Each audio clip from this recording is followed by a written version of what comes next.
Əmək və Əhalinin Sosial Müdafiəsi Nazirliyinin tabeliyində Dost Agentliyinin təşəbbüsü ilə Bakıda Sosial.gov 2025 Süni İntellekt, İnsan və Transformasiya üçün adlı beynəlxalq konfrans keçirilib. Konfransda hökumət rəsmiləri, millət vəkilləri, qeyri-hökumət, beynəlxalq təşkilatların nümayəndələri, habelə yerli və beynəlxalq ekspertlər 20-yə yaxın ölkədən 350-yə yaxın iştirakçı qatılıb.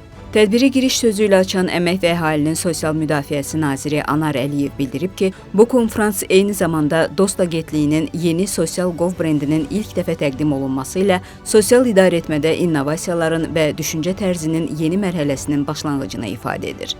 Konfransda Prezident yanında Vətəndaşlara Xidmət və Sosial İnnovasiyalar üzrə Dövlət Agentliyinin sədri Ülvi Mehdiyev, Kiçik və Orta Biznesin İnkişafı Agentliyinin sədri Orxan Məmmədov, Milli Məclisin Əmək və Sosial Siyasət Komitəsinin sədri Musa Quliyev, Türkiyənin Əmək və Sosial Müdafiə Nazirinin müavini Ahmet Aydın və Birləşmiş Millətlər Təşkilatının Azərbaycandakı rezident əlaqələndiricisi Vladanka Andreyeva da çıxış ediblər. Onlar süni zəkanın sosial həyata təsirinin və sosial transformasiya sahəsində aktual mövzuların müzakirə olunduğu belə bir konfransın təşkil olunmasının əhəmiyyətini vurğulayıblar.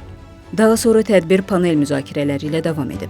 Rəqəmsal dövlət və süni intellektə transformasiya, sosial xidmətlərdə süni intellekt və sosial inklüzivlik və əmək bazarının gələcəyi, bacarıqların inkişafı və rəqəmsal sahibkarlıq mövzularında keçirilən panel müzakirələrində yerli və beynəlxalq ekspertlər təmsil etdikləri qurumların təcrübələrini bölüşüb, sosial xidmətlər sahəsində innovativ yanaşmaların və müasir texnologiyaların tətbiq edilməsi ilə bağlı fikir və təkliflərini səsləndiriblər. Konfransa Dost İnklüziv İnkişaf və Yaradıcılıq Mərkəzinin benefisiarlarının ifalarından ibarət konsert proqramı ilə yekun vurulub.